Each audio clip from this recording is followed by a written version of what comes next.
10 female professions where betrayal is only a matter of time. You sit there, sipping your morning coffee, gazing at her across the table, observing a picture of absolute domestic tranquility. Before you is a loving wife, a devoted mother, a respected professional in her field. You feel calm. You are convinced that your rear is securely covered. But if Sigmund Freud were sitting right there next to you, he would laugh in your face and tell you that this very confidence is your greatest vulnerability. Because civilization, with all its rules and morals, is nothing more than a thin, fragile film stretched over a dark, boiling ocean of ancient instincts. And there are specific places where this film tears apart every single day, regularly, for 8 hours a shift. We are conditioned to believe that infidelity is a conscious moral choice. That it is a fall from grace. But let's strip away the romantic lyrics and look at the bare, ugly facts through the cold lens of evolutionary psychology. Cheating is rarely just a choice. It is a fatal combination of circumstances multiplied by availability. And there are professions that function as perfect, climate-controlled incubators for adultery. They create an ecosystem where temptation is not an unfortunate accident, but a mandatory part of the job description. Today, we are going to take you behind the velvet ropes and closed doors of the 10 most hazardous female professions. We will rip down the authorized personnel-only signs and expose the real, rusty mechanics of how a boring office routine metamorphoses into a passionate bedroom scene. This will be a brutal dissection. We are not here to read sermons. We are here to analyze biochemistry, hormones, and logistical opportunities. If your woman operates within one of these spheres, consider this video your classified manual for survival. You will learn to detect the invisible, subtle signals of danger before it's too late. But this video has a dual purpose. If you are a free hunter, a wolf looking for adventure, this list will serve as your treasure map. We will hand you the psychological keys to hack a woman's defense systems in each of these sectors, turning the very nature of her work against her. You will discover exactly which hidden buttons to press so that she herself begs to break the rules. This knowledge is volatile, but forewarned is armed. But before we unlock the first door into this garden of professional temptations, perform one simple action. Smash the like button on this video right now. Consider it your contribution to an honest, uncensored conversation between men. And if you are wandering here for the first time, subscribe to the channel immediately. We are only just beginning to vivisect female psychology, and trust me, you do not want to be left in the dark for what comes next. Done? Excellent. Then let's step into the shadows. And while we are warming up the engines, leave a short answer in the comments below. Do you believe a concept like a safe profession for a beautiful woman actually exists, or does everything depend solely on the individual? Type yes or no. It will be fascinating to see how many idealists we have versus how many realists. And now, let's get down to business. Section 1. The Cult of Flesh and Adrenaline. The first profession on our hit list is a classic of the genre, surrounded by countless legends, yet the reality is far more cynical and visceral than any fantasy. The fitness instructor. Or personal trainer. On the surface, what could be wrong? It's about sports, health, kale smoothies. But let's view this environment through the analytical eyes of Carl Jung. A modern fitness club is a temple of the body, where the physical is worshipped far above the spiritual. It is a cult of form, brute strength, and aesthetic perfection. A woman working here swims in a constant, relentless stream of dopamine validation. She isn't paid to file reports, she is paid for how her body looks and how she molds the bodies of others. Visualize her typical workday. It isn't a sterile, fluorescent-lit office with gray cubicles. It is a sensory space saturated with the heavy scent of heated skin, expensive musk, and thick testosterone. Mirrors line every wall, reflecting every squat, every lunge, every curve of her anatomy. She wears a uniform designed not to conceal, but to accentuate. Tight leggings, sports bras that cling to the skin, this is her business suit. And she sees the eyes. In this ecosystem, the hungry gazes of men are the currency she banks every single minute. Her ego swells to godlike proportions. She feels desired, essential, a deity of the gym. And this is where the factor we'll call the available alpha effect enters the stage. Who books personal sessions at a high-end club? Not tired, broke clerks. It is successful businessmen, CEOs, men with resources, hygiene, and power, coming here to vent their aggression. The true danger, the piquancy of this trap, lies in legalized tactile contact. This is arguably the most potent biological trigger in existence. In any other job, touching a strange man is a lawsuit or a scandal. Here, it is simply correcting technique. She places her hands on his biceps to check the tension. He places his hands on her waist to spot her during a deadlift. The boundaries of personal space are obliterated under the plausible pretext of safety. When you stand behind her, spotting a squat, feeling the radiant heat of her body, your hands gripping her hips, the logical brain shuts down. The reptile brain wakes up. The breathing quickens, and not just from the cardio. In that moment, a static electricity arcs between two bodies that is impossible to ignore. And the danger zone is the late shift. The gym empties out. The music drops to a lower, bass-heavy rhythm. The lights dim. And that professional spotting transitions seamlessly into prolonged eye contact that lingers a second too long. The decision is made right there. Without words. Purely on the level of pheromones and chemistry. The alibi is bulletproof. Honey, a client rescheduled for the evening, I have to stay late. Or, the trainer's meeting ran long. You cannot blame her, she is hustling, bringing money into the household. But you don't see what happens in the showers after the doors lock. Or in the steamy windows of a car in the deserted parking lot. That is where the post-workout endorphin high crashes into the adrenaline of a forbidden tryst. For her, it often doesn't even register as cheating in the moral sense. It's just a cool down. A release. A validation that she is still physically elite. Hunter's Manual, How to Claim Her. Now, let's flip the chessboard. Assume you are not the husband, but the wolf eyeing this fitness goddess. How do you win?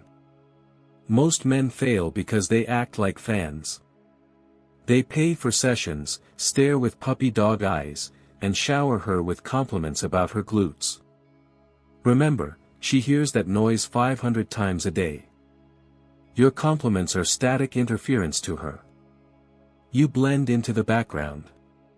To hook her, you must become the challenge. Your strategy is polite indifference laced with dominance. Walk into the gym. Train hard. Be focused entirely on your mission, not on her. Let her see a man driven by purpose, not a man drooling over her spandex. When she approaches to correct your form or sell you a package, look her dead in the eye, calmly, assessing her. Not from the bottom up, but from the top down. Deliver a compliment, but target her competence, not her ass. Say something like, I rarely see trainers who actually understand biomechanics instead of just selling their face. Good work. This disarms her. You struck her intellect and ambition, bypassing her sexual defense shields. You separated yourself from the herd. Then, initiate the touch first, but make it clinical. Ask for a spot on the bench. When you stand up, invade her personal space just for a second. Inhale her scent, look at her lips, then step back. Create a vacuum. Fitness pros are narcissists. If you don't chase her, she will chase you to prove to herself that she can conquer the one man who didn't fall at her feet. That is the moment she becomes yours. The second profession, the servant and the queen of the night. We move further down the list of high-risk zones. The second profession appears innocent only to the naive. The statistics are relentless. The waitress or bartender in a high-status venue. Note, we are not talking about a roadside diner. We are talking about establishments where a single bottle of wine costs a mortgage payment. Here, the air is thick with the aroma of old money, premium spirits, and light, consequence-free debauchery. A woman working here witnesses a parade of male vanity every single night. And if you are the husband waiting at home on the couch, I have bad news. You are losing the competition every evening. The atmosphere is engineered to dissolve loyalty. Alcohol strips away social breaks for both the guests and the staff. She occupies the role of the servant, which triggers a primal dominance instinct in powerful men. The ancient archetype of master and serving girl is at play. When she leans over to place a drink, and her neckline offers a view, a silent transaction occurs. Generous tips are rarely just gratitude for service, they are a down payment on her attention. She becomes addicted to the easy cash and the adoration.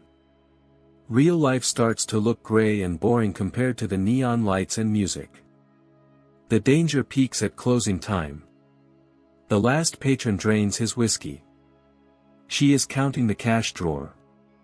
The city is asleep, and the line between employee and woman vanishes. The offer of a ride home frequently detours to a hotel suite located conveniently in the same building. Hunter's Manual, the rescue mission. If you spot this exhausted but devastatingly attractive creature with a tray and you want the night to end in your sheets, forget the clichés. Most men here act like drunken animals or sugar daddies trying to buy affection. Your strategy is to be the savior, the oasis of sanity in the chaos. Your goal is to strip her of the servant role and make her feel like a cherished woman. Sit in a quiet zone where you can observe her. Be polite, composed, slightly detached. Don't grab. Don't make crude jokes. Treat her with human dignity. Your strike moment is the bill. Do not just leave cash silently. Look her in the eyes, offer a faint, knowing smile, and say the phrase that pierces her armor, "You look like you need a glass of wine yourself, and someone to serve you for a change." This is the detonator. She is sick of serving. She craves being served. If she smiles and holds your gaze, advance. Do not ask for a number that's amateur. Offer a specific escape plan. Say, "I'm heading to a quiet place with no music and no drunk idiots to just breathe. Come with me. You need to wash this day off." You aren't offering sex, you are offering salvation and peace. In the car, in the silence, take the lead. A touch on the hand, a low voice, an atmosphere of safety. She will transform from a weary waitress into a grateful woman eager to repay her rescuer with every ounce of passion she has left. Section 2. The Zone of Trust, Power and Proximity. We leave the noise behind and enter the hushed, carpeted corridors where the fate of millions is decided. There is no thumping bass here, but the temptation is amplified because it is rooted in power and deep emotional bonding. The third profession is the executive assistant or personal assistant. The world calls her a secretary, but a modern assistant is not just coffee and copies. She is the right hand. The external brain. The work wife. For the husband, this is a minefield. Consider the math. She spends more waking hours with her boss than with you. She manages his life, knows his secrets, reminds him to take his vitamins, and buys gifts for his kids. She sees him in moments of absolute triumph and moments of vulnerability. An intimacy forms that is often deeper than marriage. She admires his competence, his status, his ability to crush problems. You, with your domestic chores and complaints, fade into the background of this alpha. But the trigger word is business trip. The joint travel to a foreign city. Luxury hotels, late dinners, the feeling of us against the world. When the two of them solve a crisis together, the dopamine spike is massive. And in the hotel bar, we make a great team effortlessly translates to we make a great couple. Sex here is an act of merging with power. She isn't just sleeping with a man, she is sleeping with success itself. Hunter's Manual, Headhunting the Headhunter. This target is high value. She is accustomed to alpha behavior. To seduce a top-tier assistant, you have two paths. First, be richer than her boss. Difficult. Second, utilize the contrast method. It works every time. Understand her pain. She lives in a state of hypercontrol. She plans, she remembers, she stresses. She is starving for freedom, irresponsibility, and beautiful chaos. Your strategy is to be the agent of chaos. Don't impress her with money, she counts millions for a living. Impress her with unpredictability. If you meet her, do not schedule a date for next week. Act now. Your vibe should be, turn off the phone, forget the schedule, tonight you are not in charge, I am. Strip her of control. This is the ultimate aphrodisiac for a control freak. Tell her, I can see the tension in your shoulders. Turn off your brain. Trust me. Kidnap her to somewhere gritty or wild. Do something that violates her strict protocols. A motorcycle ride at 2 a.m., sneaking onto a rooftop. She wants to shed the mask of the perfect assistant and be a bad girl. Be her secret portal to the underworld. In the bedroom, she doesn't want tenderness. She wants you to take the wheel so she can finally let go. Give her that submission, and she will run to you from her golden cage at the first opportunity. The fourth profession, angels in white coats, demons in the dark. We transition to a sphere draped in nobility but boiling with passions worthy of a soap opera. Doctors and nurses. Medicine is a closed caste. They speak a language you don't understand, share a dark humor that would horrify civilians, and possess a unique relationship with the human body. If your wife works in trauma or surgery, realize this, she stares at death and frailty every day. And she watches male doctors play God, pulling people back from the abyss. This creates a trauma bond impossible to replicate in civilian life. The hospital ecosystem is a cocktail of pain, fear, hope, and adrenaline. The night shift is a lawless dimension. It is the perfect, bulletproof alibi. No one questions a long surgery or a nap in the on-call room. The psychology here follows the law of compensation. When you touch death daily, you develop a ravenous hunger for life. You need to feel alive, right now. And the quickest, most potent way to spike those endorphins is sex. Spontaneous, raw, animalistic sex in a supply closet or an empty ward. It isn't romance, it's a pressure valve release. A husband asking how was your day? Can never compete with the surgeon who just held a beating heart alongside her. Hunter's Manual, the therapy session. Seducing a medical professional requires patience, but the payoff is immense. These women are cynical and exhausted. They are used to being the strong ones. Men usually whine to them about their ailments, killing all attraction. Your strategy is to be the sanctuary. She needs a man who doesn't need saving. A rock. Skip the medical small talk. Enter through empathy, but from a position of strength. Tell her, I see the weight of the world in your eyes. You need anesthesia, but not the chemical kind. Offer her what she is starving for, care. Invite her somewhere dark and quiet. The Trojan horse is a massage. Say, your shoulders are concrete. Let me fix that. Doctors touch everyone but are rarely touched with intent. Start with a firm, dominant neck massage. Let her feel your strength. At that moment, the professional armor crumbles. When her breathing shifts, when she melts, strike. Sex with you becomes therapy.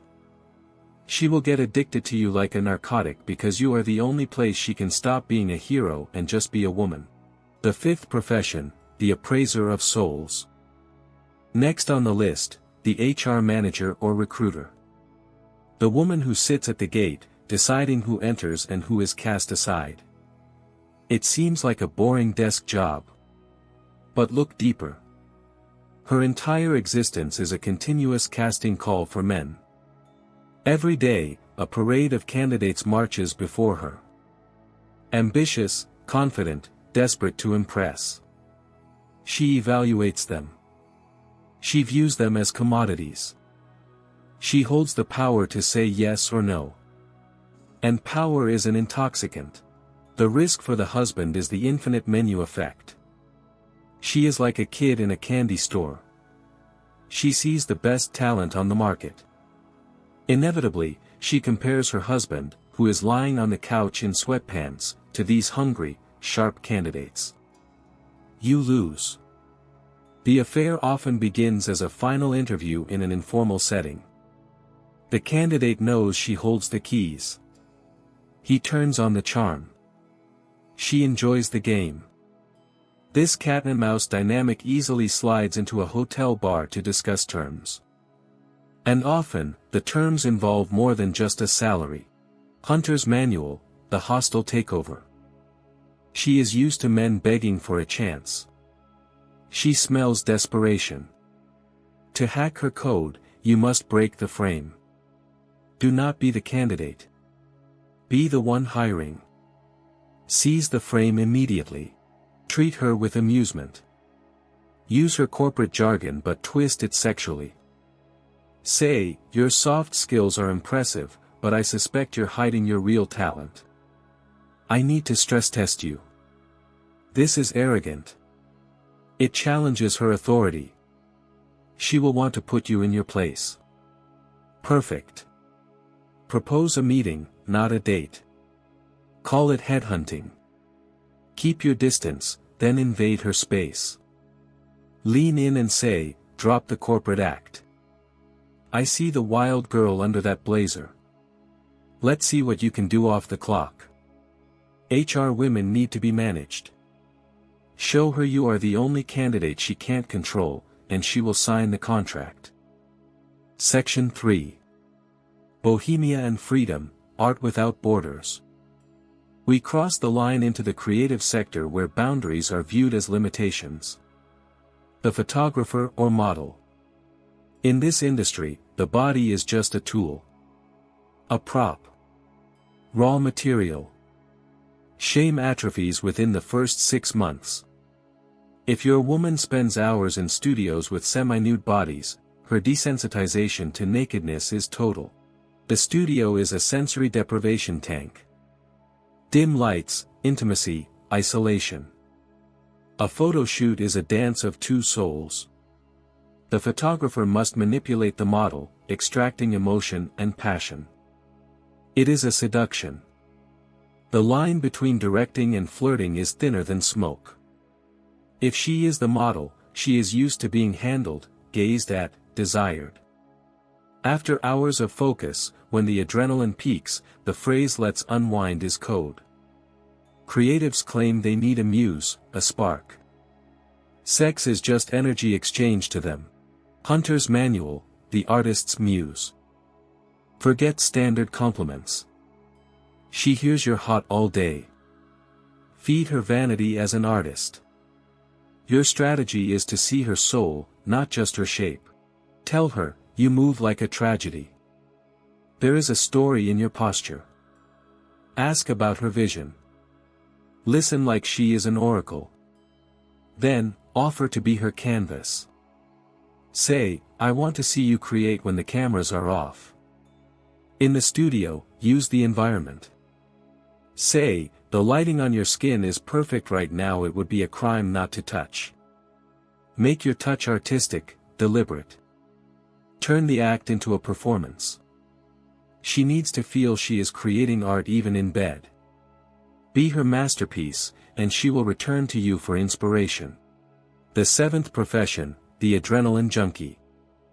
The journalist, reporter, or event host. Her life is a blur of hotels, deadlines, and new faces. She is a nomad. Today she interviews a rock star, tomorrow a senator. She trades on charm. Flirting is a tool of the trade to get the scoop. For the husband, she is a ghost. Editing, on location. The events she covers are awash in champagne and status. She falls in love with novelty. Every interview subject is a new mystery, a potential conquest. He is exciting because he is temporary. It is a holiday romance that happens in your own city. Hunter's Manual, the exclusive scoop. She hunts stories. To catch her, be the mystery she can't solve. Don't spill your guts. Be a closed file. Intrigue her. If you meet, imply you know secrets. Your hook, I could tell you the real story about what's happening here, but not here. Too many eyes. Lure her away. She will follow her professional curiosity. Once alone, switch from facts to friction. Say, forget the story. I see you're bored with these fake smiles. Let me show you something real. Be urgent. She lives for the deadline. Sex must be spontaneous, in a car, a stairwell, an elevator. Give her a rush, and you become her favorite off-the-record source. The eighth profession, the keeper of keys. The realtor. A job designed for opportunity. She holds the keys to dozens of empty houses. She meets men alone in bedrooms. It is the perfect crime scene. No cameras, no witnesses. Just her, a client, and a master suite to inspect. The husband thinks she is showing floor plans. She might be testing the mattress with a client who is buying a love nest for his mistress but isn't opposed to a test drive with the agent. The empty house fantasy is potent. It feels like a secret world suspended in time. The acoustics are good. The client jokes about the bed. She laughs. The tension snaps. A viewing becomes a testing. Hunter's Manual, the new owner. Use the job. Book a viewing. Pick a large, expensive house. When alone, start the roleplay. Walk around like you own it. Sell the fantasy that you are building a life there. In the bedroom, sit on the bed. Pat the mattress. Say, we need to verify if this can handle some impact. Look at her with intent. Realtors are gamblers. If you look the part, she will play. Say, this house is missing only one thing, us, right now. Lock the door. The click of the lock in an empty house is hypnotic. It signals that the territory is yours. Claim it, and claim her. Section 4. Sky-high detachment and wings of freedom. We ascend to the most romanticized and vicious danger zone. The flight attendant. It is a lifestyle, not a job. Her home is a hotel key card. Her family is a rotating crew. Her husband is a pixelated face on FaceTime thousands of miles away. She lives in a state of suspended reality. Jet lag scrambles her moral compass. The crew code is real, what happens on the layover, stays on the layover. In a foreign city, anonymous and buzzed on duty-free liquor, the unloading begins. The uniform is a fetish she knows how to weaponize. In a hotel room with a skyline view, she sheds her domestic identity entirely. Hunter's Manual, the first-class upgrade. You must be the vacation. She doesn't want heavy conversation about mortgages. She wants a highlight reel. Meet in the hotel lounge. Be the international traveler. No talk of reality. Your ace is zero commitment. Say, I am here until dawn, and so are you. Let's make a memory we will both deny later. Be fast. Take her upstairs. Ask her to keep the uniform on for a minute. Play into the fantasy. Let her serve you horizontally. Be the best lover she will never see again. The transience is the aphrodisiac. The 10th profession, the apex predator. The business owner or CEO. This is a diagnosis. She doesn't work for the system, she is the system. She has money, time, and autonomy. She is the most dangerous because she is free. If your wife is a boss, you cannot police her. Board meeting, investor dinner. Her alibis are bulletproof. Psychologically, she is an alpha. She wins for a living. At home, a passive husband bores her. Cheating is a power move or a way to feel feminine again. She selects a lover like she selects a vendor. She plans it. Luxury hotel, silk lingerie. She directs the scene. She feels no guilt because she believes she earned the reward. Hunter's manual, the sexual duel. Seducing a CEO is an elite sport. She smells weakness. If you simp, you die. If you push too hard, you are fired. Strategy, become a worthy adversary. Don't buy her things. Challenge her mind. Disagree with her. She is surrounded by yes men. Tell her, you are used to giving orders, but that doesn't work on me. Challenge her authority. Her eyes will light up. She wants to break you. Let her think she is winning, then flip the board. Dinner on your terms. Say, I know you like control, but tonight you surrender. In bed, it must be a wrestle for dominance. She wants to be on top, but secretly craves the man who can pin her down and make her forget her shareholders. Be the king who conquers the queen. She will open the gates.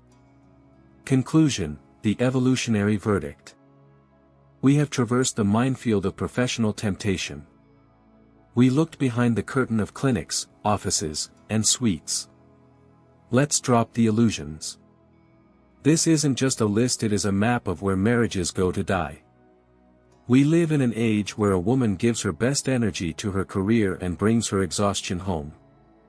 To the office, she brings her ambition and her persona, her best mask. Men there see the shiny mask and want access. To the husband watching, stop being a spectator. If your wife is on this list, forbidding her work is weak. It breeds resentment. Understand the mechanism. She cheats because the workplace offers dopamine and validation. If her boss makes her feel like a royalty and you make her feel like a maid, you have already lost. Infidelity fills a vacuum. If you don't fill her need for thrill, the trainer or the pilot will. Your mission is to compete. Yes, it is cynical. But it is real. Be dangerous. Be unpredictable. Stop being the safe harbor, be the storm. Remember the hunter you were when you met. Reclaim that. Show her the most dominant male in her orbit is you, not her manager. Create tension at home that makes office flirting look pathetic.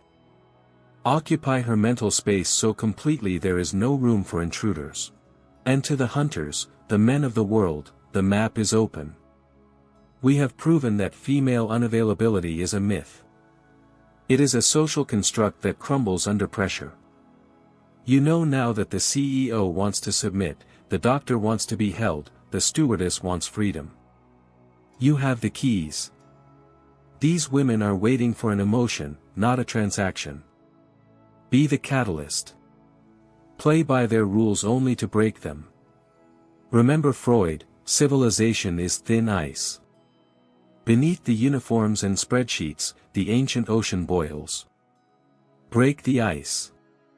Be bold. Do not judge. Understand nature. A woman cheats because she is alive and her instincts seek the best experience. Provide it. And she will be yours, if only for a night you will both remember forever. If this deep breakdown shattered your illusions, good. We achieved our goal. This video is a tool for seeing reality. Strength lies in vision. Like the video if you value the bitter truth. Subscribe. Hit the bell. We are just getting started on this deep dive. Welcome to the inner circle. Until next time.